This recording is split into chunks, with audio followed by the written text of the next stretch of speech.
Langkah sedikit haram, ke sini bid'ah, ke depan sedikit keluar dari ajaran Rasul. Kok seperti pernah ketemu Rasulullah saja? Hadis Rasul itu dipilah-pilah oleh manusia. Masa ada hadis, wah ini dhaif, Masya Allah, Kanjeng Nabi didoifkan. Oh ini mutawatir, disepakati. Mutafakun alaih. Jadi tertakluk kepada pendapat orang. Yang orang itu kita belum paham. Imam Bukhari ada di Rusia. Begitu jauh.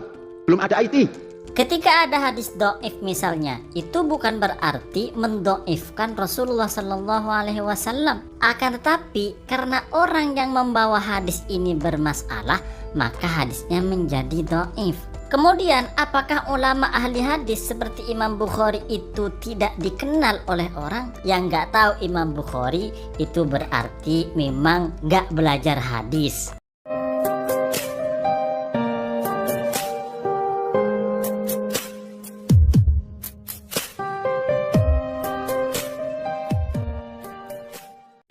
Assalamualaikum warahmatullahi wabarakatuh. Pada kali ini kita akan membahas tentang salah satu statement dari Syekh Panji Gumilang, yaitu salah satu syekh di Pondok Pesantren Az-Zaitun yang sedang viral sekarang, yaitu tentang hadis Nabi.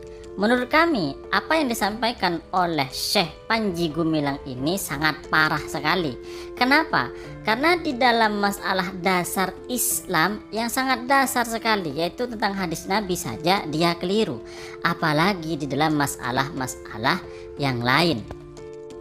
Sebelum kami meluruskan apa yang disampaikan oleh Syekh Panji Gumilang, ada beberapa hal yang sangat penting sekali kita ketahui, yaitu bahwa sumber ilmu dalam Islam atau sumber hukum dalam Islam yang disepakati oleh para ulama ahlus sunnah wal jamaah yaitu ada 4. Yang pertama Al-Quran, kemudian hadis, kemudian yang ketiga ijma, dan yang keempat adalah qiyas.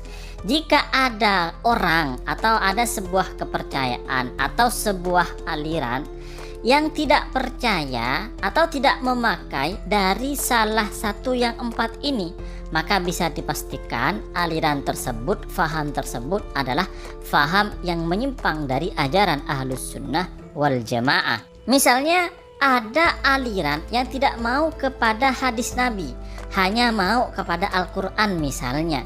Dia tidak mau kepada hadis yang ada dalam kitab Sahih Bukhari, tidak mau kepada hadis yang ada dalam kitab Sahih Muslim, dan tidak mau kepada hadis-hadis yang ada di dalam kitab-kitab yang dikarang oleh para ulama. Maka bisa dipastikan bahwa aliran ini atau faham ini adalah faham yang menyimpang dari ajaran Rasulullah, faham yang menyimpang dari faham ahlus sunnah wal jamaah. Dan kalau kita lihat di video tadi, kita dengarkan secara sekilas, nah pimpinan dari pesantren Az-Zaitun ini menolak hadis yang ada di dalam Sahih Bukhari. Baik, kita lanjutkan untuk meluruskan statement dari pimpinan pesantren Az-Zaitun ini. Yang pertama, apa yang sebenarnya yang dimaksud dengan hadis? Yang dimaksud dengan hadis itu kalau kita merujuk dalam kitab mustalah hadis adalah perkataan atau perbuatan atau pengakuan Nabi atau sifat atau sebuah sifat yang disandarkan kepada Nabi Muhammad Sallallahu Alaihi Wasallam. Misalnya ada orang mengatakan bahwa Nabi Muhammad Sallallahu Alaihi Wasallam berkata seperti ini, atau ada ulama atau ada orang mengatakan bahwa Rasulullah melakukan seperti ini. Nah, ini berarti adalah sebuah hadis, sebuah perkataan, sebuah perbuatan, atau sebuah pengakuan, atau sebuah sifat yang disandarkan kepada Nabi atau dikaitkan kepada Nabi Muhammad Sallallahu Alaihi Wasallam.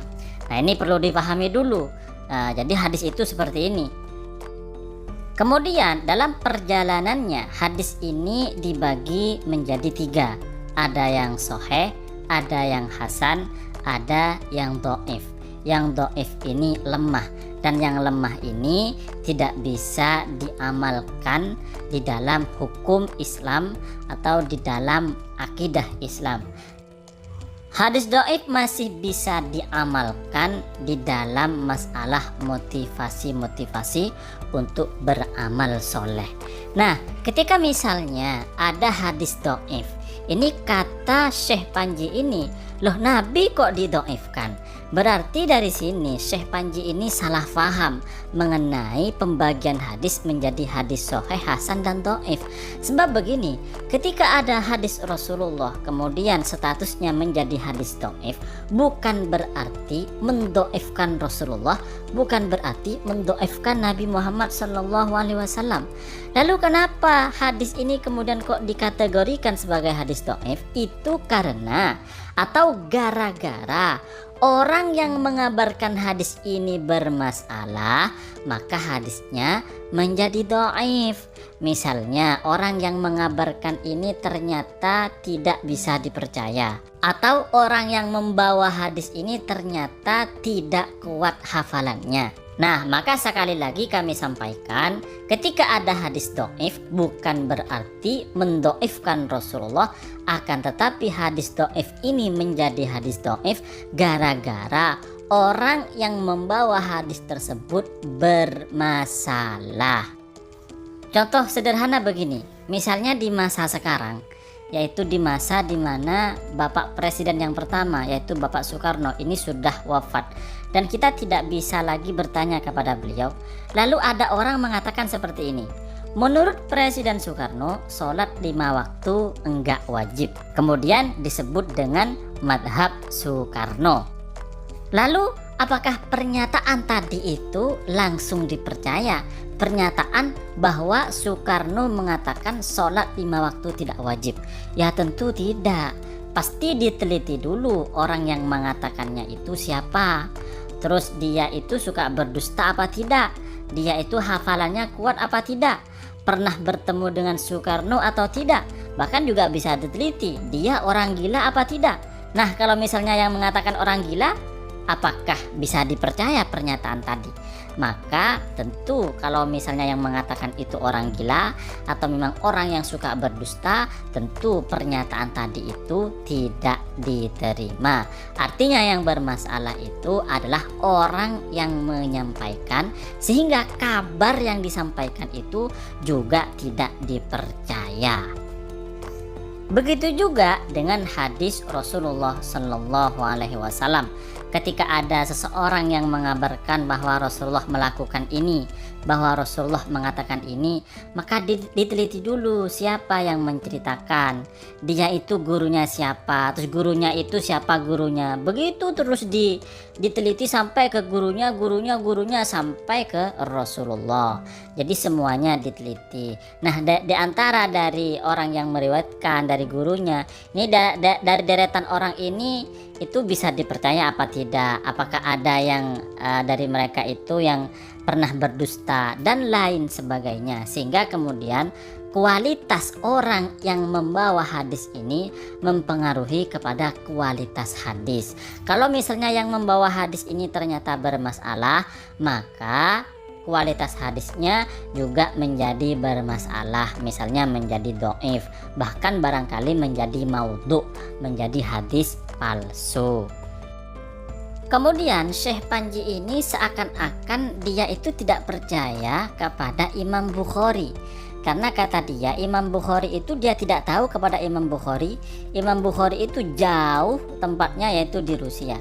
Nah, ini sebenarnya orang yang tidak kenal kepada Imam Bukhari itu ya memang tidak belajar hadis.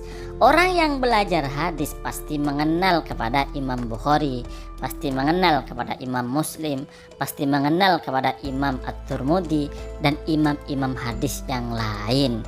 Kenapa? Karena catatan para ulama tentang ulama-ulama hadis itu lengkap.